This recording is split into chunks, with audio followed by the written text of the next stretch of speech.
So when Jeremy and I started building Brethren, I was like, dude, we can take all the time we want and do this as slow as we want. But it's our game plan. Like, this is what we have if we lose our jobs. You know, we have this foundation and we can build it as slow as we want, but it's a safety net too. The Perspective Podcast is fuel for your mind and creative grind. Each week, we break down the art of healthy hustling, overcoming the inner critic, and growing your creative business.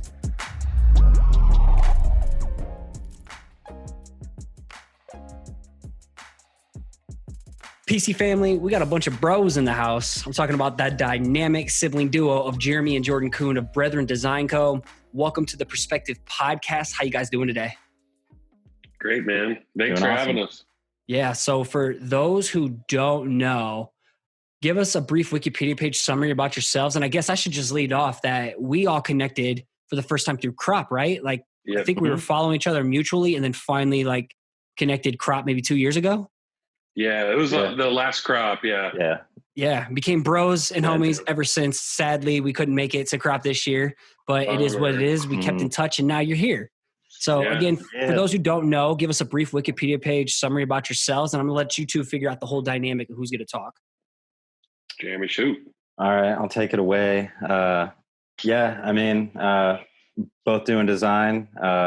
We both had our own separate jobs and kind of started with Instagram. Jordan was doing cool stuff and started Instagram and doing showing his own like personal projects that he was doing, just getting into design and stuff not stuff that he was doing at work, but and I got kind of jealous and it kind of sparked a fire in me because I've been doing sorority apparel for 10 years now, and I haven't done much outside of that. I haven't really pushed myself as a designer or illustrator at all. And so then I started doing that, got my own Instagram and started posting work and just stuff that I wanted to do. And then we were both getting hit up with freelance people asking to buy designs and commission work. We always talked about working together, possibly on collabing on a piece together. And then Jordan ended up getting a job that he hit me up to help out some illustration.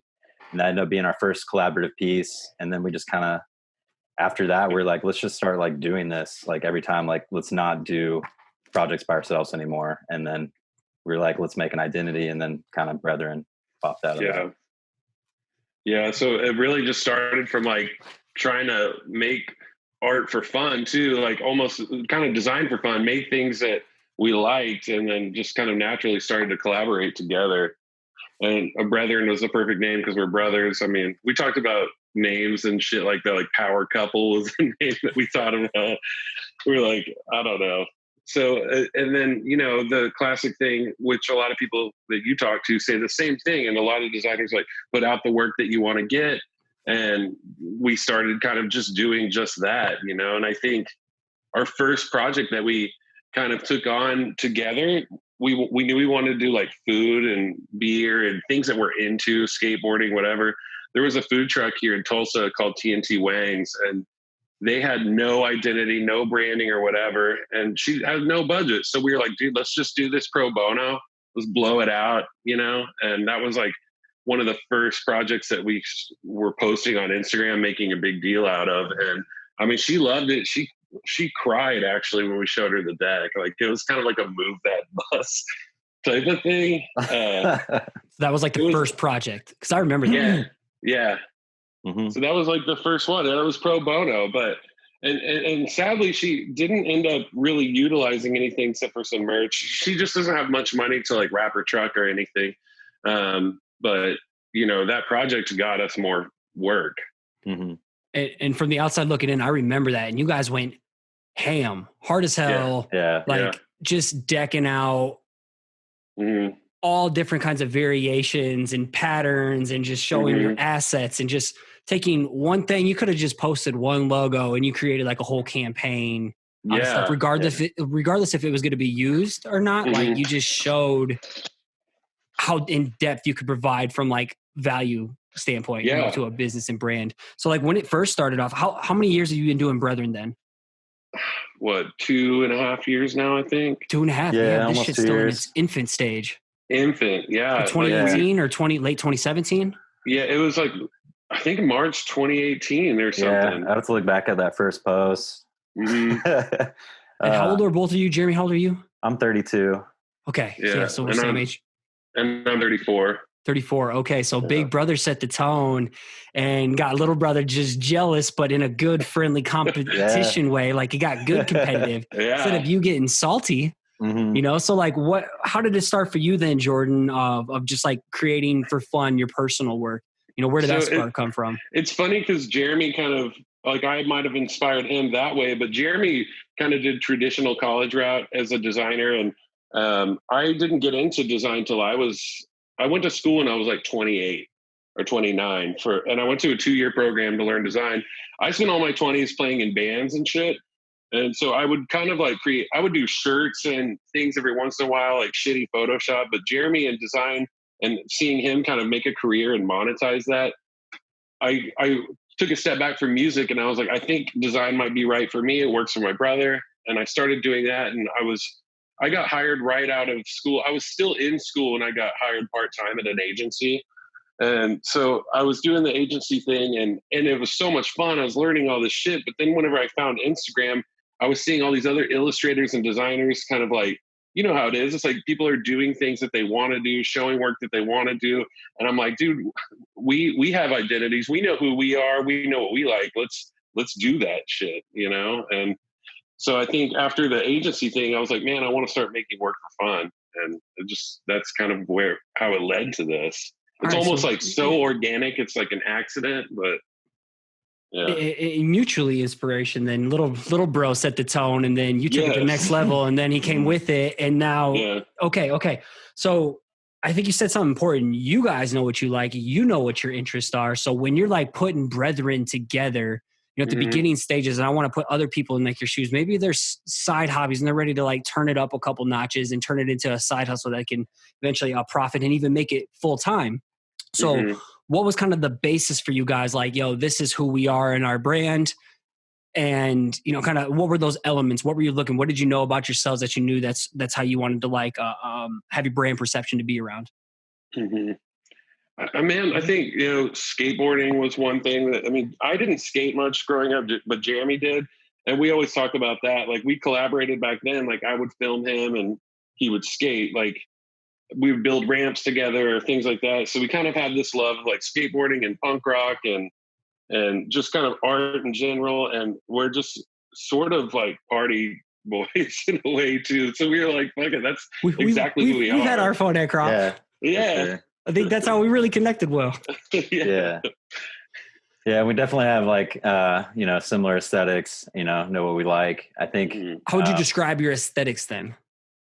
Oh man, because you probably had to write down like these key words, you know, like how you like, you know, like words like cool.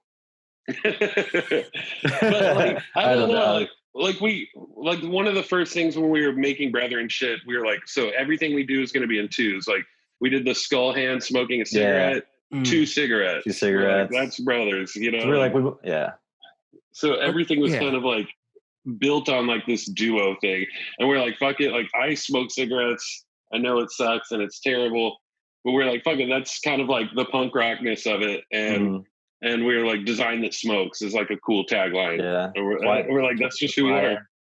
Yeah. Twice the fire. And you guys hired yourself. You went balls deep on a huge brand identity kit system campaign for yourselves too. Yeah. You know, like I remember seeing those early days and just like, oh shit, wow. Okay, guys. And then that has just evolved into other people seeing that, right? Yeah. And it was one of those things too. It's like, since we kind of worked on our personal Instagrams and we each had like 4,000 or 5,000 followers, and we diverted all of that shit to Brethren and promoted Brethren as hard as we could. Brethren just kind of grew quickly. Like, I feel like we, all the time that we're lucky that the audience level like clicked, because not that Instagram is everything, likes aren't everything, but it does help. Like, that's where we get a lot of our clients. I mean, a lot of people. Yeah, it's a tool for sure. So like, what's your guys' strategy, whether it's subconsciously or like consciously? So when you're putting out work, is your focus to number one, use Instagram as a tool to attract future work? And then number two, a potential fan? someone who's going to like buy your fonts and stuff, which we'll get to in a second. Yeah. You know, was that your intention? Our intention was to get work out of it. It's like, and then, you know, we started noticing that, you know, the thing with Instagram, it's like, yeah, it's awesome that younger designers or other designers and peers and people that we look up to are following us. But at the end of the day, it's nice to have that community, but it also, they're not the ones paying the bills, you know, like, so finding those clients are really, that's the main thing, but having the support of the community is super important. And that, I think that's why during this quarantine thing, you know, we did a font with Kern Club. That was the first one that we did. Shout out to Dustin Noden from Lincoln. Just a nice little plug there. Yeah, Dustin and Samborghini are like killing the fonts. Samborghini, yeah. We were like, I actually DM'd them and I was like, dude, can we collab on a font or whatever? Jeremy had a couple kind of laying around, didn't do anything with, and I'm actually in a Slack group with like Jordan from Lincoln as well, and Jordan was I guess one of the dudes that kind of got them on the font game, like with this tool, and he sent it to me. He gave me like a link to get it, and Glyphs. It's called Font Self. Okay. And I'm just like, I'm asking all these because I'm going to put them in the show notes for resources. Super easy to use. Yeah. It's so easy, man, and I mean, the hard part is like doing the work, getting the letters and all that shit, but actually making it a font is not too difficult. So while we were kind of like waiting on Kern Club, like did all the kerning, we just sent them the AI file. We were testing it out ourselves and trying that. And we're like, fuck, let's start. We're in quarantine. We're working from home. We have some designer friends and fan base. Let's start making assets and kind of monetize that a little bit, you know, like, so that's kind of where the font shit started, but and making fonts affordable too. Like that's the thing I love about Kern Club. They put out all this free stuff now, and then they sell them for like $10, super affordable, but they're building a community, you know, and like helping designers help each other. You know, I think it's awesome. Damn. So, man, I got so many different questions I want to ask, but talk about pandemic wise then. I was briefly talking to Jeremy beforehand about like his job situation, but so when the pandemic hit, how did work coming in, did that slow down for you guys? And then you're like, shit, we got some extra time. Let's pivot and find a new route in terms of like fonts or something like that. So yeah, was your business affected, your side hustle? No, surprisingly, not too much. Like, so since it is our side hustle, we have the luxury of like, it's not the main moneymaker thing. Like, so we can say no to projects, which is awesome to be able to do. So powerful. Yeah, it does give you this position of power. I think everyone wants to rush into being full-time freelance, and like there's some glory, there's glory to that, and I get it, but there's also this luxury to taking your time and just building it, you know? And so affected wise by the pandemic, not so much, but there was a point where we were not getting hit up or as many inquiries. So we kind of took that time to build those fonts. And then it's funny because Slice is like one of our retainer clients, like our biggest client to date, you know, that we've been doing work for over a year now. Slice in the pandemic was upping their to-go sales. We were doing 2 beer cans a month. Now they've upped it to 4 because they're doing so well with the bar not being open, the to-go sales are up. So we actually got busier through the pandemic with them. And then taking that time to build those fonts, you know, for us was just kind of like the way to go. So Jeremy, what can you tell us what your day job is again? And then Jordan, describe your day job. And then I want to go more into how do you guys make time to do this? What's the process like of working together, inquiries and stuff? So first I want to hear like Jeremy, a little bit about your day job, Jordan, a little bit about your day job. And then we'll talk about like the process of, when an inquiry comes in, pitching, pricing, presenting, who's handling like the account back end stuff, all the gross shit, you know, so I'd love to go as deep as you can about that process. Awesome. Right on. Yeah. Well, I'm creative director at my company. We do custom screen printing and embroidery and also retail for sororities. I do all the pre-production, which is, you know, setting up the artwork for screen printing and then print out the films and doing the separations, you know, all the digital print, pre-production. We do dye sublimation, all that jazz, and then doing all the arts, all the custom arts that come through there. So very heavy on the hand. Technically a manager. I'm down to a one-man department because we suffered through the COVID and got rid of like 2/3 of the company. But yeah, I've been working there for almost 10 years now. So it's what brought me to St. Louis, and I've been there ever since and just kind of grown with the company. Started out as a head designer and took over. Now you got like the role of like 17 different people in one. Yeah, basically. Dude, he cranks out so many pieces of art a day. It's insane. Yeah.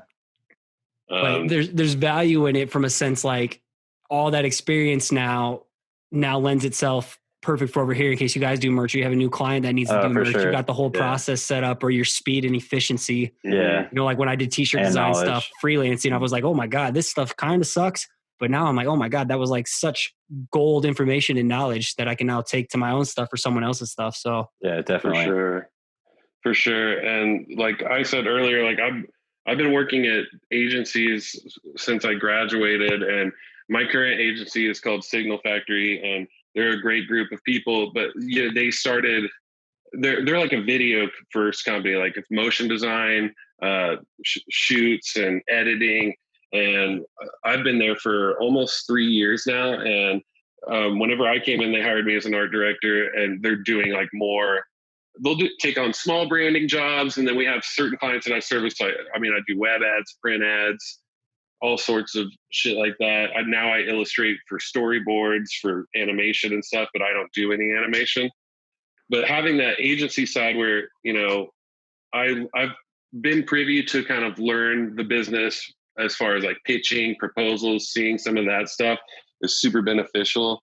And I still love my day job. But so that all that stuff has come into play to help Brethren as well. So there's a fine line for me though, that's like, Brethren time and my day job time. Like I've definitely come. That's how it should be. Yeah, and I've come ahead and had to have some hard conversations with my boss about it too. Like, there's been some times that he's like, dude, this is not cool. Like it's like feeling like it's competing or what? Yeah. In terms of attention or like clientele? Attention, not necessarily clientele, because I feel like our clientele is separate and like the work that we get is very different. But still, when you work for an agency, they're hiring you and they want you to be there and be present. And if they see you on the side getting like a cool beer client, they're like, that would be cool if we had a cool beer client, Mm-hmm. So I 100% understand all of that, but so it's been kind of touchy, but yeah. But then I guess so Brethren workflow wise though, I feel like I'm kind of the AE for us as far as like dealing with clients, doing the nasty nitty gritty, but we work together on like our proposals and kind of how we do all those. But we were really bad at some of that stuff at first. And I think an opportunity came to us with we got hit up by this agency out of like Buenos Aires, and they wanted us to work on a campaign for Axe. And we were like, holy shit, this is a big deal. Like our proposal had like, scope of work, also like relevant examples. And it was the first time we really like kicked this deck out. And we ended up not getting that job. We got ghosted. We never heard back. We put the biggest price tag we'd ever had on it. What was the price tag, if you don't mind us asking? We put $30,000 on it. But it was supposed to be an international. Scary? Was it scary to put that number?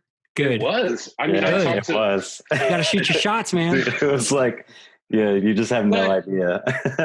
But it was like an international campaign, and they called them stickers. Like part of the campaign, they wanted like, it was skateboarding and roses, and they wanted like 25 custom illustrations, So it was a lot of work. And, I'm talking to my buddies that are older than me that have been like mentors for me through agency. Like, what should I charge? And even one of my buddies, he was like, dude, 60,000. I was like, well, I might cut that in half, And when we put that proposal out, we completely got ghosted. We never heard a thing after. I was like, so we must have way priced ourselves out of this, or I don't know. But what we learned from that though was, one, fucking go for it. Two, we got our deck and our proposal built shit. A template. Built a template. It's so good. And we still use it to this day and we tweak it, but we can react way quicker to proposals now.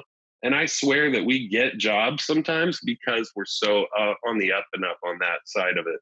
You know, if someone hits us up and we get on a call and kind of hear their needs, we can kick a proposal within a day or so, you know, and being responsive and responsible quick does a lot.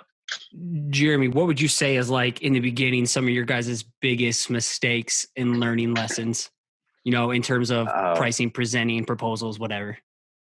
Man, well, what not to do. Yeah, what not to do.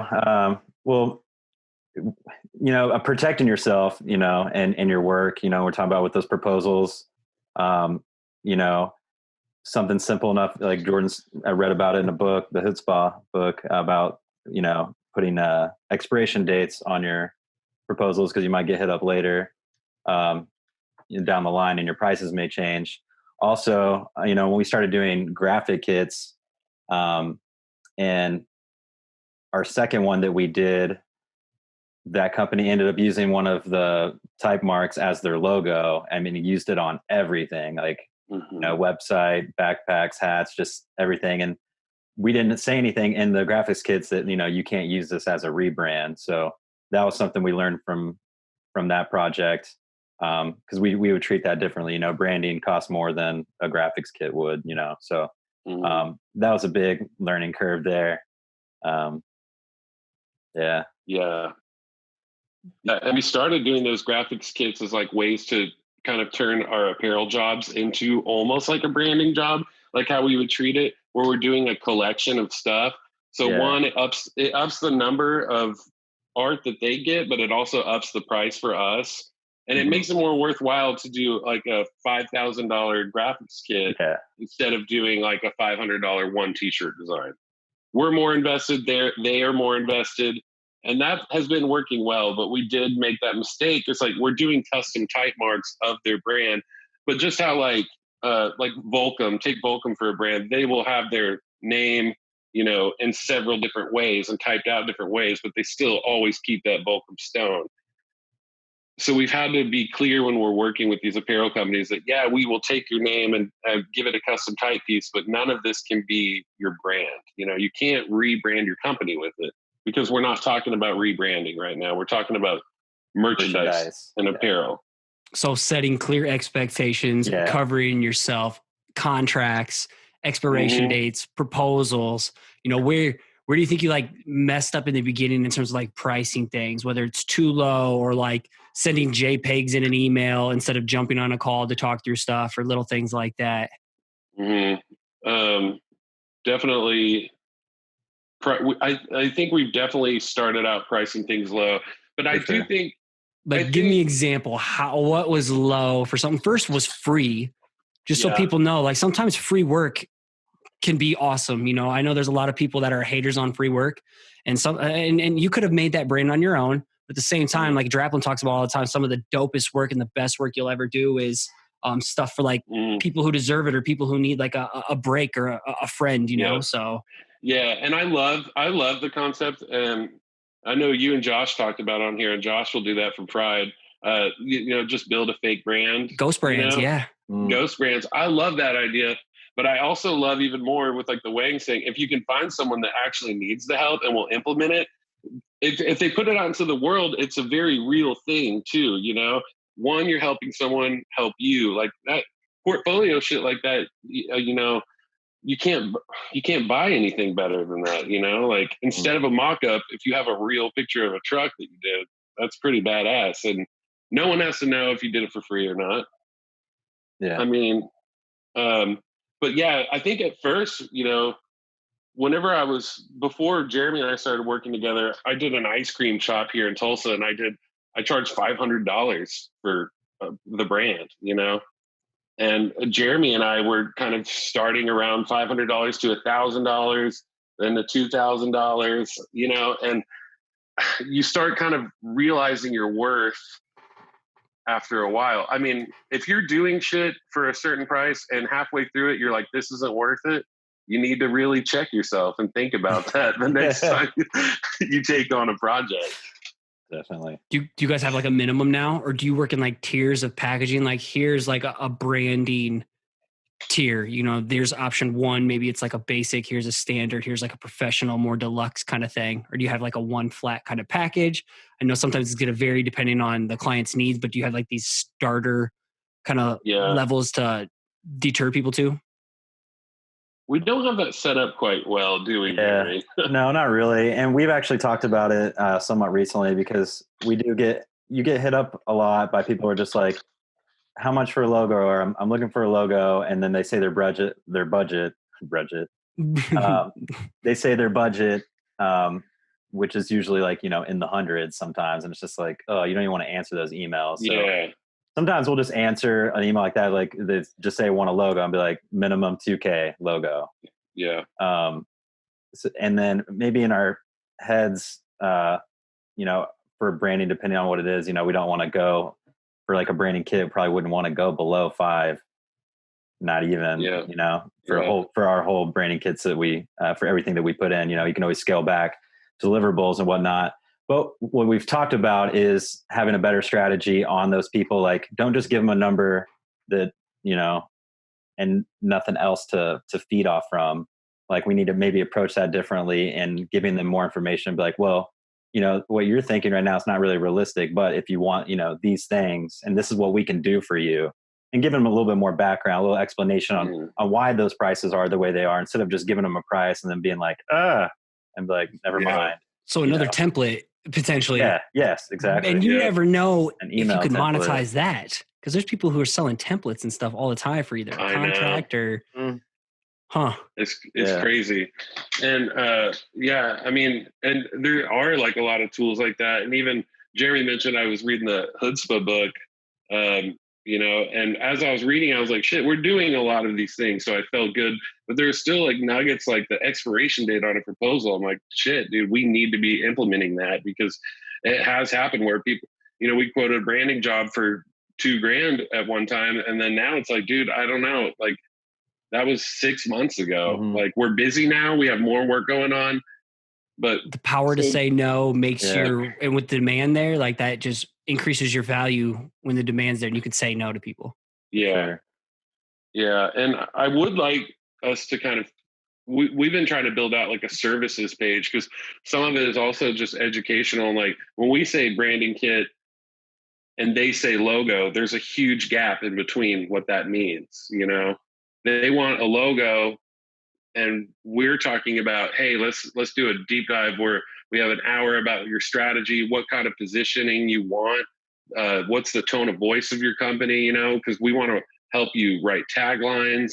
We want to create merchandise assets for you, you know, every touch point of your brand. And it kind of depends on what it is. But like if we take Slice as an example, you know, that was one branding session that went really well. Like we knew what they wanted. We knew what their goals were. And then, you know, since they were trying to make new beers all the time, instead of having like traditional staples, you know, that's where we built their brand around culture of fresh. Like that was a tagline that we came up with for them, and it's implemented everywhere. It's almost secondary to Slice, you know, like all the people that buy their shit, they know culture of fresh. They know what that means, you know?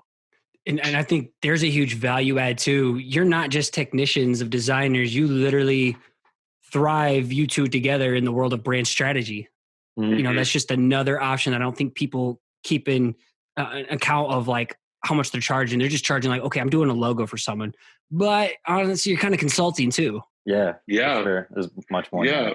And it takes so much time. Like, especially if it's something that you're new to, it's like, we got to research this shit. You know, we have to understand what we're doing, you know, and it's crazy because there's so many people out there starting businesses, and it's almost like, man, you definitely want to be doing work for people that are invested in their business. And we definitely get a lot of emails where you can just tell that they're not, or they don't have a business plan.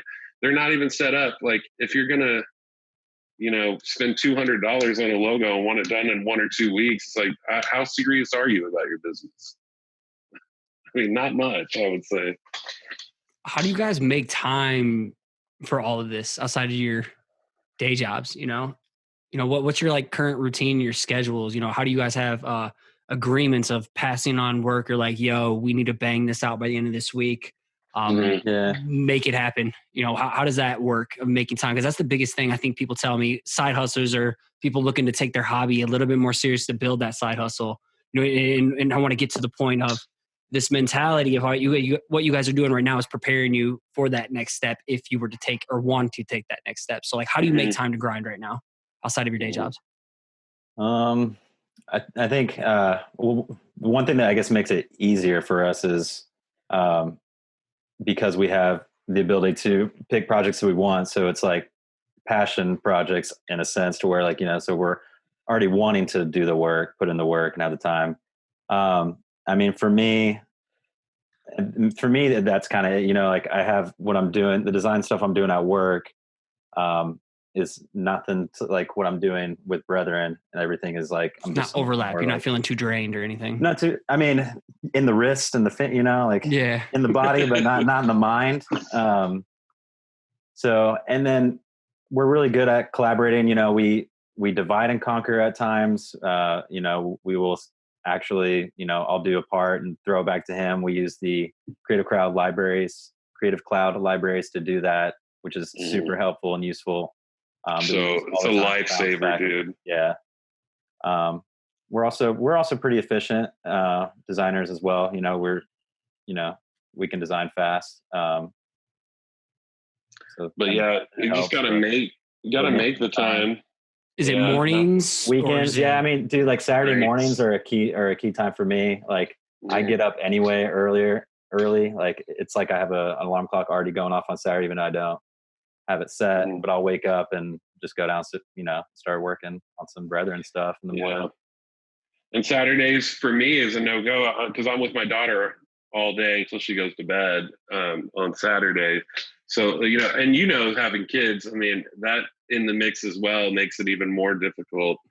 But I'm also divorced. So like I have my kids on scheduled days. So I know the days that I'm going to be like grinding and out at night. And my daughter she's not even 2 yet. So she goes to bed at 7 o'clock, And it's like, so from 7 on, it's like, it's time to design. Like, so you just make the time when you can. But I mean, we also we like to drink or, take time to unwind, socialize. Like you got to make time for that shit too. So definitely. But schedule wise, yeah, I mean, sometimes we get on FaceTime together and we'll literally just be throwing shit back and forth in the library and talk while we're working, just like we would if we were together. I mean, it's nice working remote is fun. Actually, I like it. And we game plan usually like on Monday, Monday night after work, we'll get on the phone and be like, this is what we got going on this week. Here are these deadlines. This is what, that if you can do this, I can do this, You guys don't just show up and guess what to work on each day. Like there's a plan and expectations set of yourself and each other, and probably set like timelines and deliverables, obviously, and for sure check in with each other. So yeah. And we think about that too, even when we're putting in the proposal, because a lot of our proposals, if they're a pretty large job, we say 6 to 8 weeks for everything. We're like, it's going to be 6 to 8 weeks before you get first looks. But then we discuss it internally. It's like, so what do we have going on these next 6 weeks? And where are we going to work on this stuff? And then when do we want to deliver it? Because we love to always come in at like, hey, they're thinking 6 to 8 weeks. We love to show up on week 4 and be like, hey, we're ready to show you some shit. Yeah. Under promise, over deliver. That's how to make clients love you. Yeah. They love it, dude. Yep. And biggest takeaway of the show right there, people. Yeah. It's so important. I mean, because dude, a day late, no one wants that shit. It makes people upset. They don't feel that you care about them. But if you just tell them it's going to be this long and deliver it early, they are all smiles. Definitely. So what's the game plan for you guys? I know you both said you love your day jobs. You've been there for a while, but where do you foresee this going? Like, I feel like it's grown way quicker than you both expected. Mm-hmm. And so like in reality, you never know. I mean, I'm big on this right now. Why I'm having you guys on too, which is important. We're in such a weird and crazy time right now that no day job is safe. So much uncertainty in this world. So to me, when I lost my job, like I would have been so fucked had I not been pursuing Perspective Collective hard, like it was already my full-time job for 5.5 years. I would have been so fucked. You know, especially when pandemic hit, like being a new person at a job, I would have been on the chop block like ASAP. Yeah. So it's so important right now to just work on something that's important to you because you never know what's going to turn into. And that happened to me as well. I took a job at a small agency, and this is right before Jeremy and I started working together, probably like 6 months to a year before. I walked in one day and they're like, we're closing our doors. And I lost my job at an agency, and I had just bought a house, you know, and all of that shit that was the first time I was like, damn, I could lose this shit at any time. And I was already kind of posting work on Instagram and doing some freelance stuff.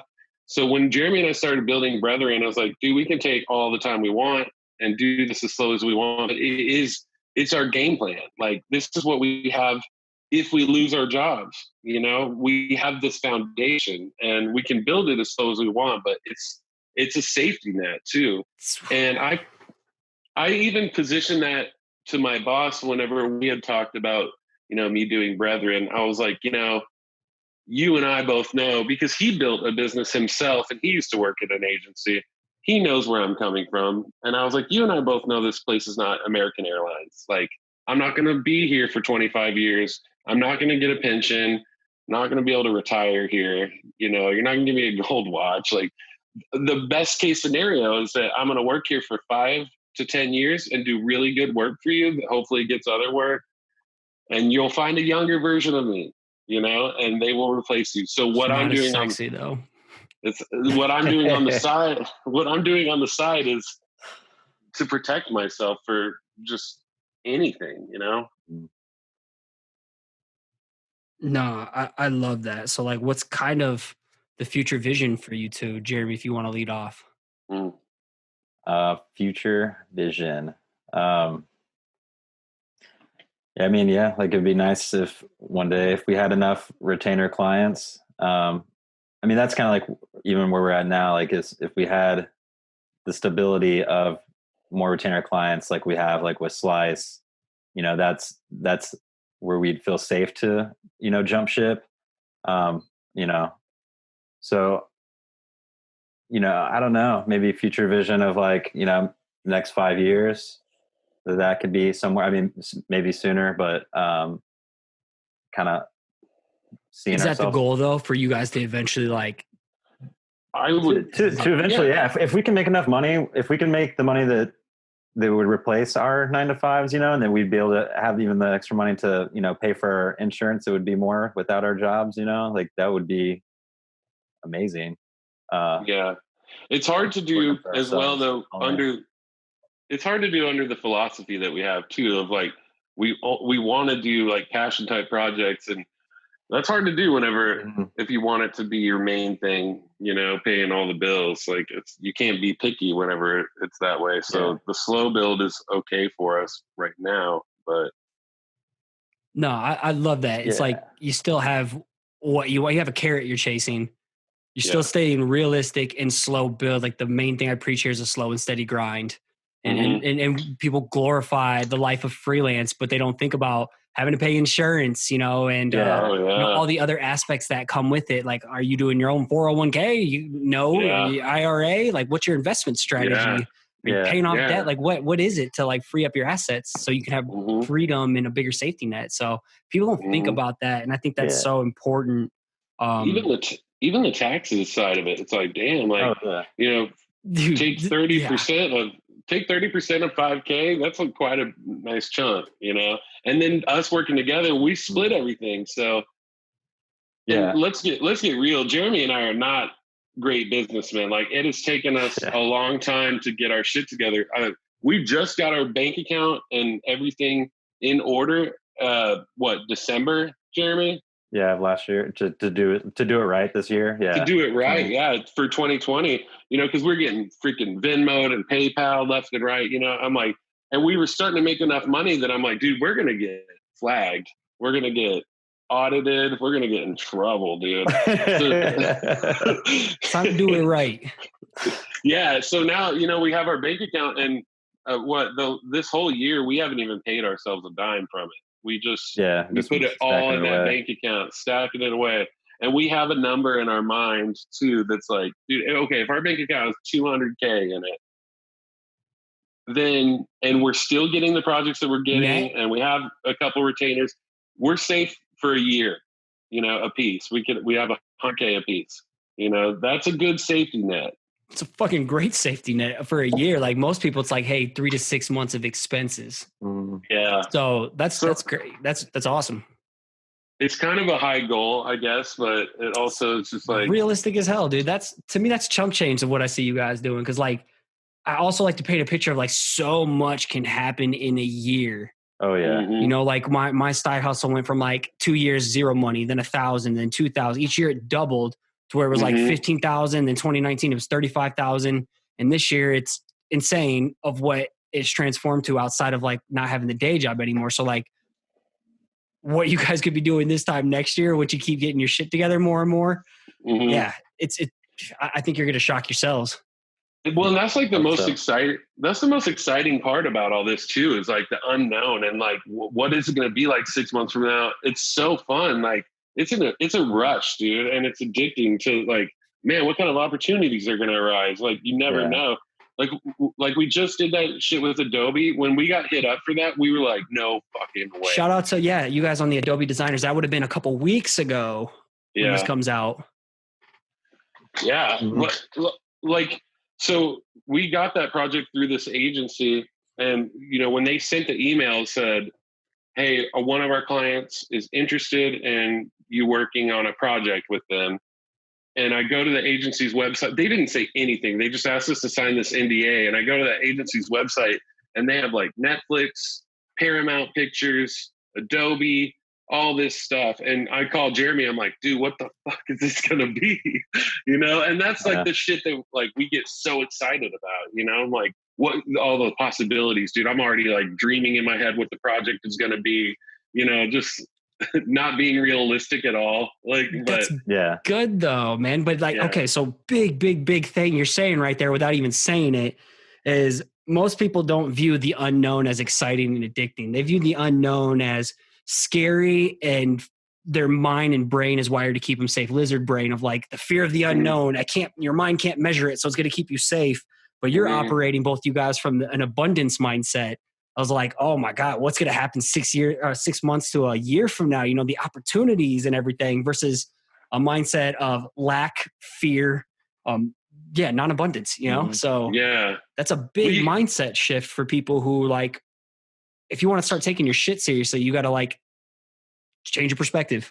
Yes, exactly. Literally have that positive perspective too. It's like positivity goes such a long way, dude. Cheesy as it can be. I mean, like, you really think the ball's going to bounce your way when you're showing up and being a bitch and whining every day and complaining and not celebrating other people? No way. You got to have that Rudy mindset. Like, you remember that Rudy? You know what I mean? Like Rudy. Like 3 Rudys on a podcast right now with hats. That's hilarious. That's gold though. I think that's like, it's mindset. I take you guys seriously because you show up like this is already your day job. You put the work in. Nobody's asking you. Nobody gave you permission. You did it on your own. You got each other holding each other accountable. You're having fun. It's play. You're excited about what's coming down the pipeline, and you thinking 200K in a bank account, like that's big or anything. Like, dude, it's going to be way bigger than that in like 10 years. So so many little nuggets right here that I want people to like pick up. Before we pivot over to rapid fire, I would love to know, like, what's one piece of advice you would give to your past selves when you're like just starting out, finding your groove with your work? And let's go with Jeremy. Yeah, kick it off, Jeremy. Advice to myself? Yeah, like the old you just figuring out your groove. I guess which I didn't do, which I do a lot more now, is of pushing yourself. Trying out new new styles and stuff, like practice on pushing, practice the push. You may not even have the outcome that you wanted, of trying a new style or whatever, but you're going to learn a lot by doing it, and then by practicing other styles and pushing yourself to do different things that you would normally do. One, it can help you develop something unique. And otherwise you're just going to learn a lot of like tricks and tips along the way and just kind of make yourself an overall better designer. Mm-hmm. So practice on pushing. Yeah, I agree with that. And yeah, for me, man, I don't know what I would tell my past self, but also, I mean, and Scotty, you kind of preach this stuff too, like invest in yourself, and all of those things that you preach are 100% true. And I guess I would tell my past self to like not worry so much, because even starting some of this, there was like elements of fear, but that fear, you just gotta like let go of it. There's nothing to be afraid of. Like, I don't know. I'm just do something and move on. Do something else, move on. Like when it comes to creating something, if it's not perfect, it doesn't matter. Just make something, move on, and you get better with each thing. Like, I mean, if you look back at your stuff and you think it sucks, that's a good thing. Good thing. That's a normal thing. I mean, that means you're growing. But if you're looking back a year from now and you can't see a difference between the pieces you're creating, then you're not growing at all. Something, you're not pushing it. You're not, you're living in fear. You're not challenging yourself. You're not reiterating and investing in yourself, getting around community, getting around other people, just living in a bubble. Yeah. That's dope. Sure. Let's go to rapid fire. If you listen to this, you guys know what's coming. So if you're on death row, what would your last slice of pizza be? I'll start it out, which I think I know what Jordan's might be now, but we'll see. Mine would be from this place that I think Jordan worked there too as well, but Hideaway Pizza in Oklahoma. Mm-hmm. They have their thin crust style, which is still kind of thick, but their thin crust with Alfredo sauce, mozzarella, a little bit of cheddar, chicken, bacon, and then dip every bite in ranch. Ooh, fire. So good. Jeremy, I'm going to go. Jeremy went Tulsa Pizza, and I'm going to go St. Louis. Like, I fucking love Emo's Pizza. Every time I go there, he's like, okay, he hates it. I have my ex-coworker, my old supervisor, he's from St. Louis. He's talked about that place all the time. Yeah. I love it. The staple. I take a pepperoni with banana peppers. Stoner's Delight. Yeah, that's one of my favorite combos, pepperoni and banana peppers. Banana peppers, so good. I'd switch it up. Sometime when I'm with you guys, pepperoni Tony, that's like my go-to. But if we all get together, take me for a slice of pepperoni with banana peppers. Yeah, man. It's good. Get out of my comfort zone. Push it. Yeah, dude. We can always go half for the first one. You get half banana peppers. What's your guys' favorite project to date, like that you've collaborated on? And you can each have your own favorite. You're looking around. I'm like looking around, like there's some slice cans over there. Like, I don't know. I guess, I mean, just in general with slice, I mean, that's what we do the most of, but just like when we're doing cans, the packaging on cans is, I probably have the most fun. One, we get creative freedom, which is cool. And you can just have fun with the beer industry with them, and a lot of, they name them and, some are humorous. So like we can take a humorous approach, or whatever. So I have fun collaborating on the cans, This one is one of my favorites. Dewey Snacks. Dewey Snacks. That's dope. Because like I started illustrating this van and then Jeremy kind of finished it. This is our Chronic Sans font that we sell. I mean, subtle plug. But dude, I love doing the cans, man. Flex the cans on them, dude. So fun. Cans are hella fun.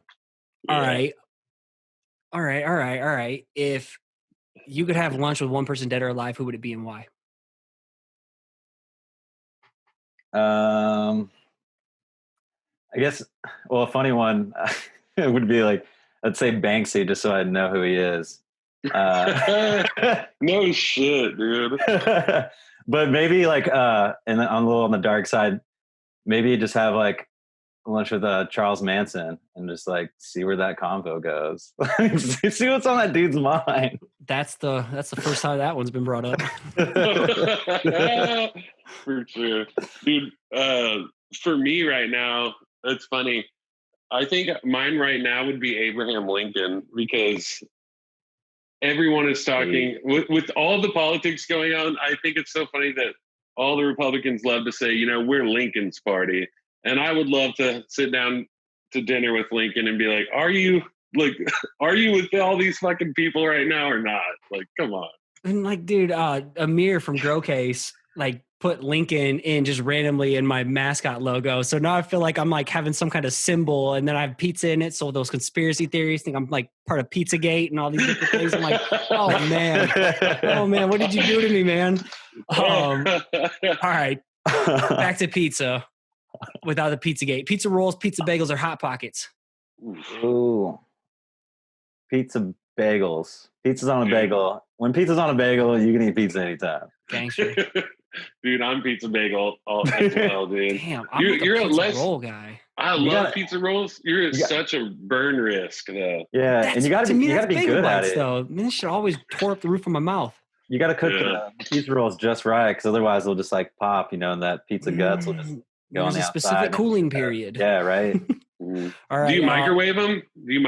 Or oven? You got to do oven. My old stoner college self would microwave. That's when you get it popped and you're just like basically using it as like a fucking shit. Yeah, but I beat the hell out of those in ranch too. So like we'll get gangster and go buck wild with some pizza rolls once in a while. Me and my wife. So treat ourselves to a date night. Yeah. Do you believe in aliens or other life forms, paranormal, anything existing outside of our solar system? No doubt. Absolutely. I've seen a ghost. Yeah. No, I might have just been a random dude, but just really patient. I've had a couple weird experiences like growing up. One was in my like best friend's like stepdad's house, and a lot of that was crazy. You were there too?